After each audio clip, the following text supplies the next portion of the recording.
we would have conversations in between.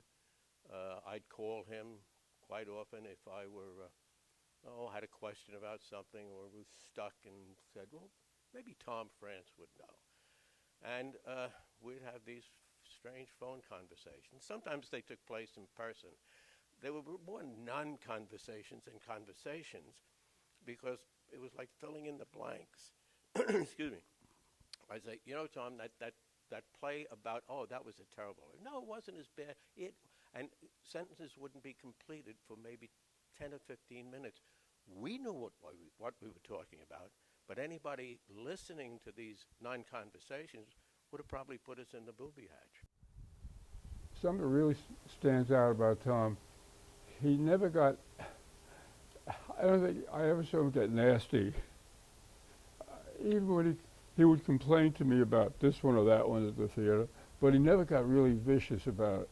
He had such a good nature and endless energy and so many different skills, as you've been hearing.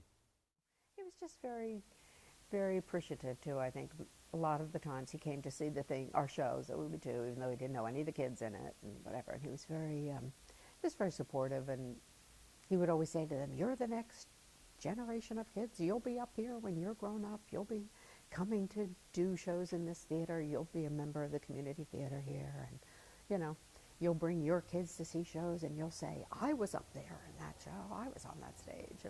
So he had a sense of overview, perspective like that was just, touching.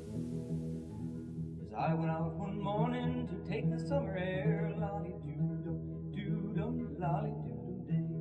As I went out one morning to take the summer air, I overheard a mother scolding her daughter fair, lolly-doo, doo-dum, lolly-doo-dum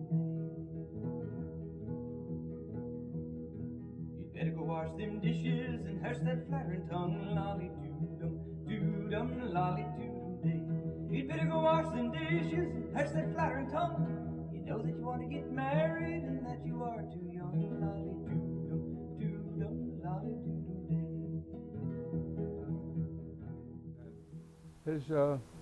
His sense of humor, come up with crazy things. Any number of times I'd call him either on his regular phone or his cell phone, and he'd say, "Yes, miss."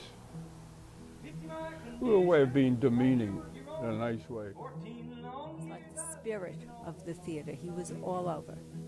If you needed props, you asked Tom. If you needed a set, you asked Tom. If you needed the house cleaned, you asked Tom.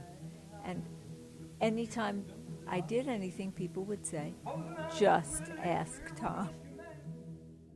Well, I see his presence is all over the theater, and that's what I would miss.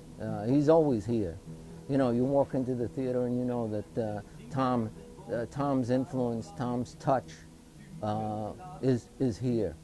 And it's almost as if we don't talk about Tom in the past, we talk about him in the present. And I think that always will be true in this theater. I don't think there's anyone else that would make any difference, that would be that way as Tom was. No question about it. Now my daughter's married and well for to do. Gather round, young fellers, I'm on the market too. Lolly-doo-dum, doo-dum, lolly-doo-dum day.